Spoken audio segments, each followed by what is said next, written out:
Hello, welcome again to the Perfected Life show. As you know, I'm Franklin, the host of the show. And we're literally live, and live here on location here with Mr. John Ferguson, man. Thanks for joining us. Oh, absolutely. My pleasure. Yeah, good to Coming be here. Yeah, out of your busy schedule. John, for those of you who are watching, John, you've probably seen him on the network as well. John, you're actually one of the technicians here, the studio stage manager. Right. And that's, actually, there's a lot of confusion about where, who I work for, where, are the people who work in as a technical staff, where we fall under the, in fact, just a few seconds ago, there was some question about, do you work for NECAT, which is the organization that runs the TV stations, but in fact, I work for Metro Government. I'm a government employee, and me, along with the other JR, Eric, and Jess, we are all government employees. We all work for Metro ITS. ITS is the division that we work under for Metro.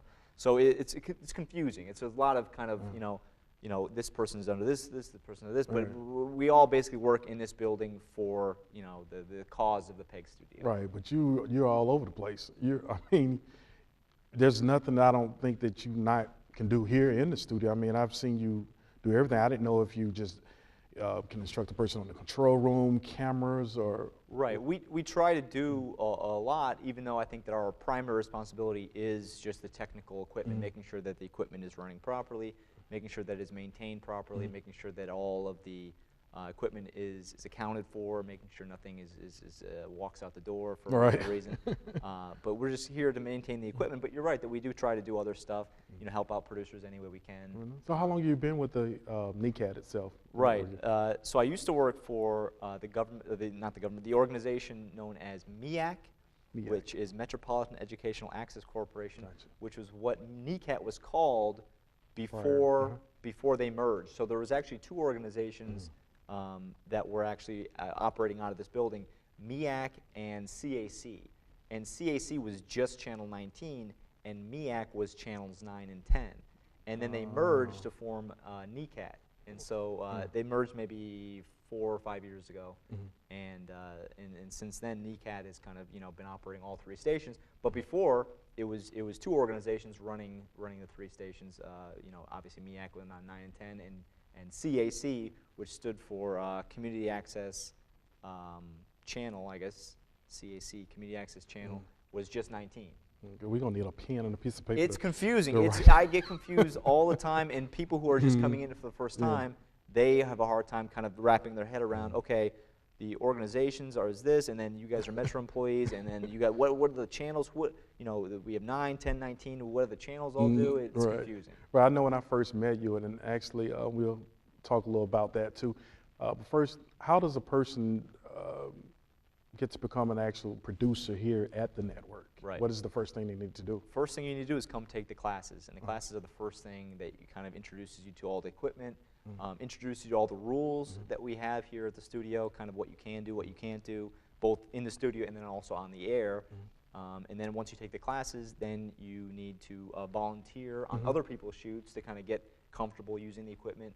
In case y'all don't know, viewers, shoots, that's pretty much the taping of what we do here on the show. Sorry, I apologize. And so then once they take the classes and they learn all the equipment, volunteer on other people's shoots, and then they can actually reserve the studio to shoot their own show like we're doing right now. Okay.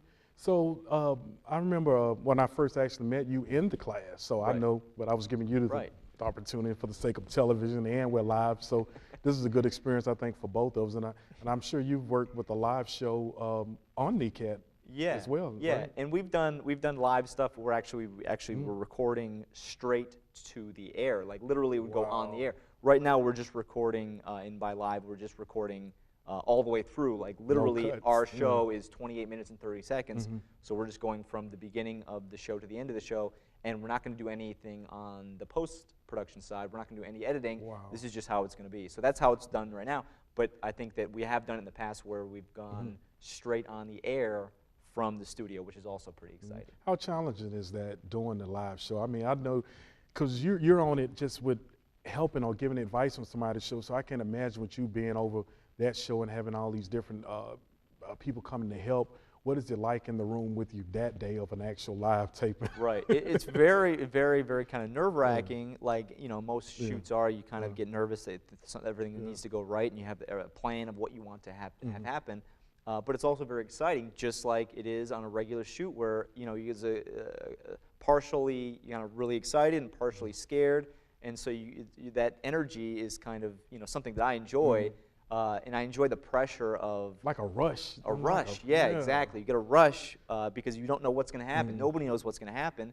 And what's great is the idea that people could be watching at home, and they could just be kind of flipping through the channels and just watch whatever we're doing right here. And obviously, the idea of being able to reach that many people, instantly is a pretty remarkable thing that I think that most people I think enjoy. If you're in this field, you want to reach as many people as possible. You want to reach as many eyes as you possibly can when you're creating something. Right, Joan Warner. I know you know her. She was on the show some time ago, and I had brought up your name to her a lot about how you're operating, and you're on other people's shoots sometimes, and see what they're doing pretty much. And I remember you told me one time on the show, I told her this story. I said, Joe's gonna kill. I was trying to imitate you on the show. I said, Joe's like, while you're out there, you were directing traffic. You're just so adamant and so like straight to the point about it. And I love what you do here. And right. the class. I think that I said directing traffic. I didn't mean it as an insult, and I think maybe you took it as one. And I meant it as though it was a good thing, because when you were doing your show, that I saw you doing your show, you were kind of, obviously telling certain people to do certain things, and it was kind of directing traffic, because obviously on a shoot, especially with a lot of people, a lot of things are happening and a lot of things are going on, and you're having to kind of coordinate all that stuff all at once. And so directing traffic is not an insult. That's a compliment. I think it's good. That's what you have to do as a producer. I didn't know where you were coming from. I was like, I had to think about, what is he talking about? Direct? Am I doing something wrong? I know. Yeah. No, you weren't doing anything wrong. You're doing everything right. Directing traffic is what you have to do as a producer. Joan Warner will tell you, she directs traffic all the time when she's on her shoot. Have you actually seen like her doing a taping live? I mean, doing a taping? Of course, yeah, absolutely. Yeah. She does it right. The thing about Joan Warner that I think a lot of people don't do well, and a lot of people who are first coming in here, maybe they don't want to do this, maybe they don't have the opportunity to do this, but she's really good at delegating responsibilities to her crew. And then she trusts her crew to carry out these tasks. And a lot of people who are producers, first coming in, they want to do everything themselves. They want to be the host, they want to be the technical director, they want to be the camera operators, and they want to micromanage everything. But you can't, because you're only one person. And then when you try to do that, all it's going to do is make you do all of those jobs poorly. Because if all you need to do is make sure that everybody has one job, and then if they could do that job really, really well, and it'll be easier for them to learn to do that one job. Because if they're doing like 5 different jobs at once, they're never going to learn, because they're going to be jumping around to different jobs. If you could make so that someone just does one job all day, they will just make sure that they're an expert in that job, and they won't be distracted by other things happening. Right, whether it's just the camera, the sweeping of the floor, whatever. Do your best in what you're doing right there. Exactly.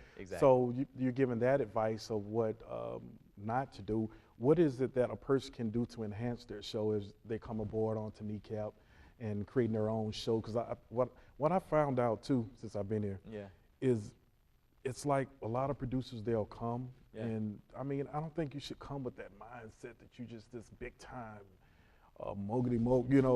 you just come in. What advice would you give to the newcomer, whether they've had experience or know pretty much what they're going to do? What advice would you give them? I think that is what we just said is start simple. Start really, really simple. I hear that people simple. Right, and I think that's something that you're learning right now, is that when you first came in, you had a big, huge spread of food, and you had a big set, huge set, and I think that it helps to just kind of concentrate on the stuff that is actually going to be on the air, and the stuff that people are actually going to see, like the content of the show. Like, okay, how do I make the content of the show really, really good? Put the energy in the work. Exactly. Put the energy into what the audience is seeing, and not so much on the big production, because then that's the part that is just, what you can work on that stuff once you have more people, and once you have this stuff down of what the cameras should see, and you know what the people are actually saying to the people that are on camera. I gotta say this, I didn't believe you when you first said that. Yeah.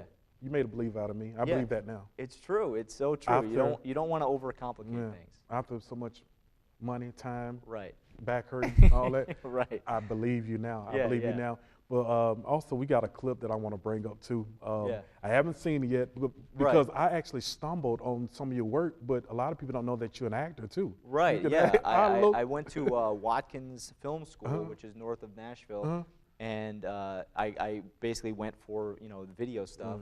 But as I was there, you kind of can't help to start to get into productions as an actor because, you know, people need actors to be on their short films in school. And so you know, you kind of just, oh yeah, sure, I'll be an actor in your project. Like the same way that you're kind of in as a producer here, somebody will ask you to be a guest on the show. You're a producer, but somebody say, hey Franklin, you mind being a guest? Hey Joan Warner, you mind being a guest on my show? It happens all the time where there's crossover between the technicians and the talent. And so the clip that we're going to see, I guess, here in a second, is a trailer of a feature film, which feature film means basically it's a long, it's about an hour and a half film that was actually just in the Nashville Film Festival last year. Was it taped here in Nashville? It was taped in Nashville, yeah. It was taped in Nashville, and it premiered at the Nashville Film Festival. And, you know, the people I went to school with and we all made it, and we're very proud of it. And hopefully, I think they're working on distribution right now to try to get it actually on, like, Netflix and all those things. I'm anxious to watch. You know what? We need to go into the clip. Just think of it. The life you've always wanted to live, possible with the Fantasite worm. Okay. You put them in your ear at night, they dissolve. You sleep naturally, you take them nightly. And by the morning, you had the dream of a lifetime. That's my Charlie ball.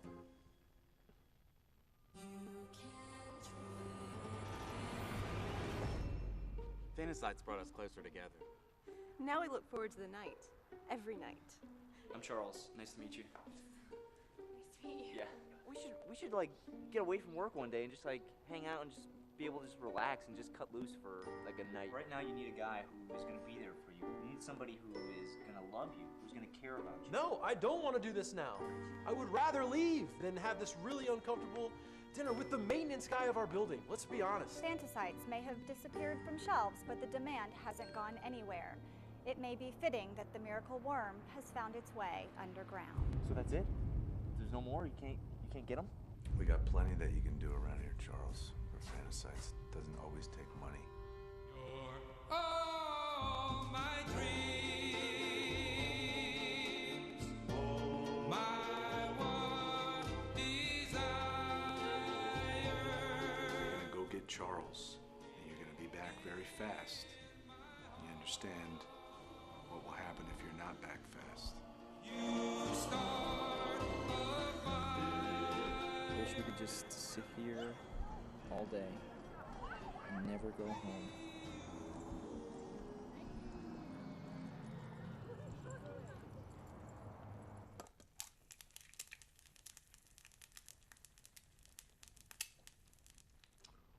Wow, Chud, I like that. Look good, right? I mean, it's, you know, you hate to, you don't want to belittle yourself or try to downgrade you from what other people does in the industry, you know, with these big shows that you go see at the movies or whatever. But yeah, it's this work is very professional. Right. It's very professional. Believe me, the technicians that are working on this movie were amazing. They did a great job. So you may want to get a big break. Somebody call you to do a movie or something like that. You better take a vacation from here and do that movie. You're a good actor, man. Oh wow, thank you. Well, wait till you see it before you say that. You just saw the trailer. I mean, just seeing that piece, I'm like, it looks like you've done it before. I mean, well, yeah, I worked on a few short films before that. Yeah. How many did you work on?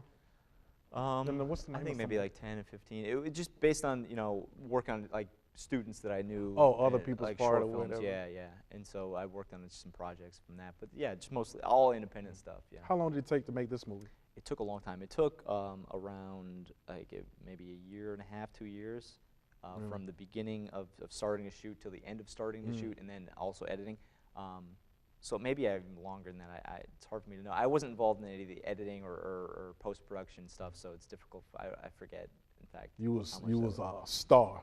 You was I was just show yeah. up. All I did in that project was the acting part, so which was, you know, a lot easier than the technical side, which you know you've done a lot of Yeah. producing, so you Yeah. understand exactly what's involved, and acting is much easier than the rest of it. So did you get that little, because I've talked to some other actors doing independent films, and they said they kind of get this little rush and this little feel when you're on the set. Was it exciting for you? It was very exciting, yeah. I mean, anytime that I think that you are involved in, I've been involved in a lot of short films, and those are fun, but anytime you're involved in a feature-length film, that's exciting, and it doesn't happen often because it's such a big undertaking. It's hard to do a feature-length film, so much work's involved, so anytime you get to spend on that kind of film is very exciting. And then, I work with people that I really liked and respected, and I was personally friends with, and so it was, an extra bonus that you just, it was a lot of fun on set.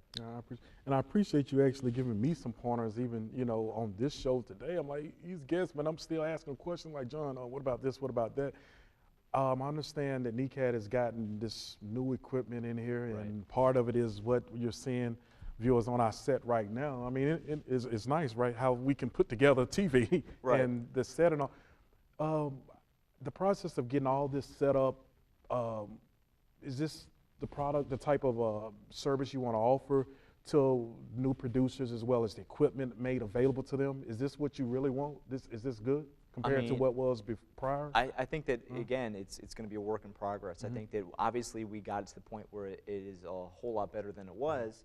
But we're still going to be tweaking stuff, still going to be making adjustments to keep making it better and better and better. I don't think that we'll ever get to the point where it's like, all right, this is it. This is as good as it's ever going to get. But it's enhanced.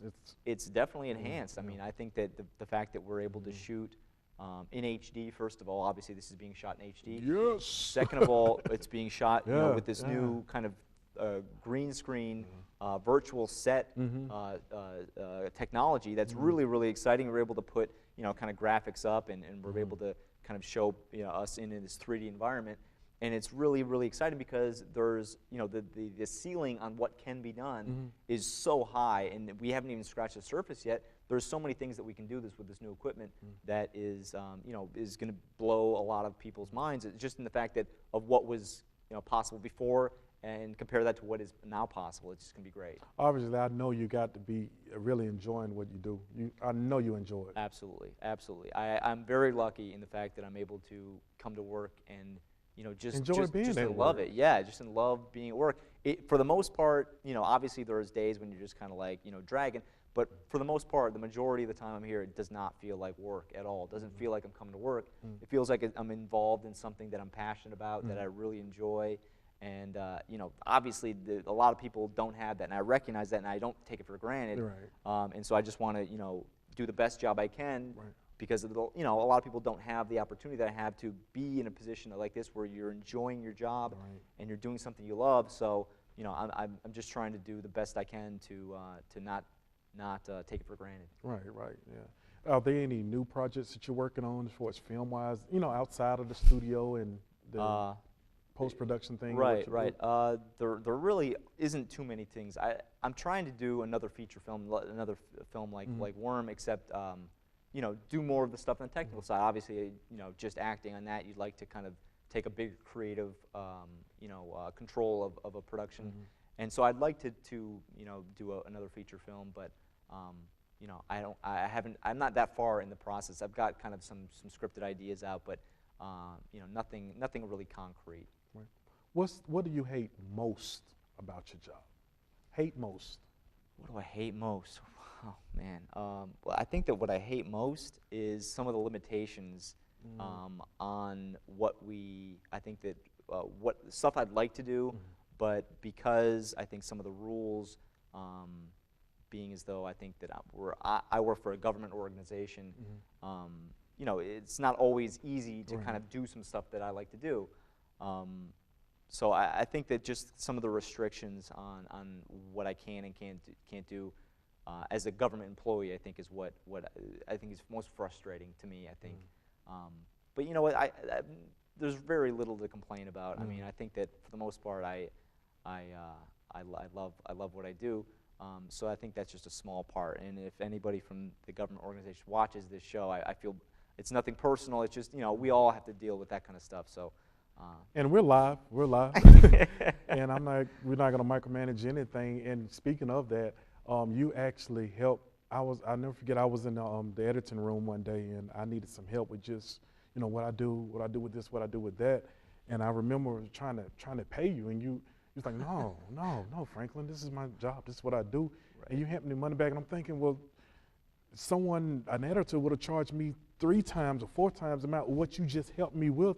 And you just sat there just so kind and just said, Franklin, I help you, there's no problem, what do you need? And I'm grateful that you were there to help me, but it shocked me, and I'm thinking, okay, this is really good dude. This is a good man right here, because the integrity you had with that. Do you know how many people, some people would literally just took that, okay, right.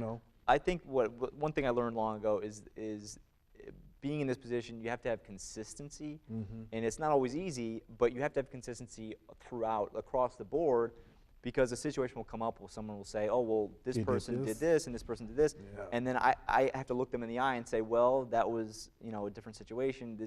So I've learned that you have to be consistent from everybody I interact with. I have to be the exact same person, because they're going to go ahead and say, hey, why is this person getting special treatment? I can't give special treatment to anybody. I can't say, all right, well, I'm going to help this person and not help this person. You have to be just consistent, and you have to be kind of, if somebody asks you a question, you have to give the exact same answer regardless of, any sort of variable that potentially could come up. And so I think that's the mentality that I try to take with just day-to-day stuff where people are asking questions, or people are, whatever. And obviously the offering money, again, a government employee, not that I'm complaining, obviously I have a salary and I make money doing this job, and so that it would not be right, obviously, for me to take money. Right, but I honor what you've done, and I appreciate that. That was just integrity, and I think we all should have that. And for the viewers, or even someone that's just tuning in watching, on how to become a producer here, can you just go roughly down the line as far as like the list with being in production level 1, and what's the difference of being in production level 2? Right. So production level 1 is learning how to do everything that's in this studio setting right now. So the cameras, the lights, miking up the people, everything that's in the studio itself. And then production level 2 is everything that's in the control room. So the technical director, audio engineer, the teleprompter, things like that are going to be covered in level 2. So it depends on, I guess, what your goals are, depending on what you want to do. So if you want to just be a camera operator, if you just want to learn how to camera operate, and you just want to, there are a lot of people here that just are going to, their whole thing is that they just want to work on someone else's show. They just want to volunteer and help out someone else's show. And in that case, they would just need production level 1. They wouldn't need to take production level 2. However, if you want to go further and do your own show, or if you do want to just work on someone else's show, but you want to operate the switcher, the video switcher, or operate the audio mixer, then you would need production level 2. So right now we just have 2 levels, but I think with some of this new equipment, we potentially could add another production level 3, because the video switcher, the new video switcher, the TriCaster, which you probably have seen, obviously. There's so much stuff that's involved with that I'm going to need another level to go into a lot of that stuff. You can't learn. We're not going to be able to get into everything in production level 2. So that's something that I've kind of been throwing around. In the fact that we have a lot more equipment, and so now we have to provide a lot more training to accommodate that. So that's one thing of adding production level 3. But currently we don't have that. That's cool. In advance, and again, we're live, and I'm enjoying every segment of it, and just learning more about what you do here. And Judy Dodd is actually, she's good. She works on Jones' show, and she's actually technical directing this show. And she's good. Judy, get that clip together. I want to see that clip again. You want to see? I want to see it again. Come on, man. It's good. It's good, man. Your acting skills. I don't know if you want to play it again. No. You want to play it again? It's up to you. You want to? I mean, we can if you want. Judy, get that play clip it again. Just think of it. The life you've always wanted to live. Possible with the Fantasite worm. Okay. You put them in your ear at night, they dissolve. You sleep naturally. You take them nightly. And by the morning, you had the dream of a lifetime. That's my Charlie Ball.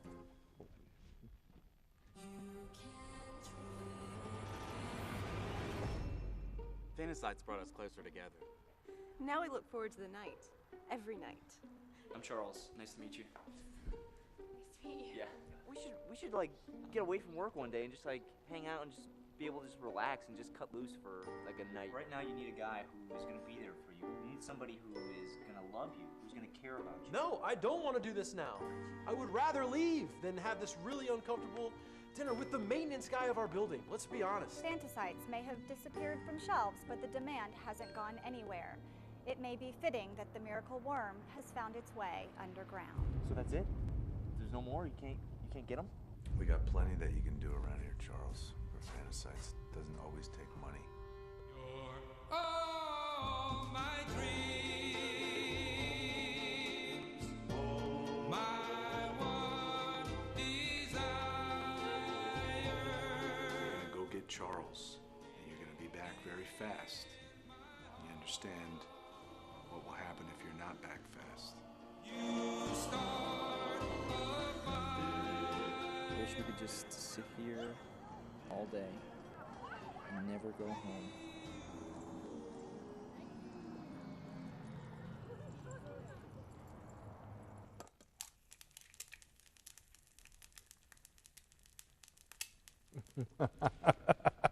Man, I'm amazing. I enjoy seeing the arts, man, especially something good.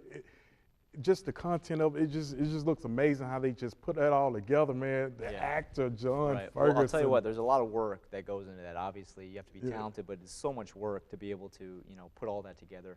And I just want to mention that, if you might have noticed, but the other person that works here, Jess, she actually is in that movie also. She acted in that as well. Really? So, yeah. Wow, I will be having me a fried, first I'm going to tell you, I want to put it on it first. I'm going to put pepper jack, some cheddar, maybe some sauteed onions, a mushroom worm sandwich when I get home. Man, it's a pleasure been having you. Thanks for coming again, John. Oh, absolutely. Stop My by pleasure. your Thank schedule, you. your day off, just to come by to shoot and give me some pointers for the show, and I'm sure it'll turn out good because Judy, she's one of the best in the business. I enjoy working with her. It's great because Judy, I basically was able to kind of go through some of the new equipment with her today, and she picked it up so fast. It was amazing. Judy is fantastic. The way that she was able to pick up all the different things, all the different, the ability to bring up all these graphics and stuff, it's amazing. We out of time, y'all.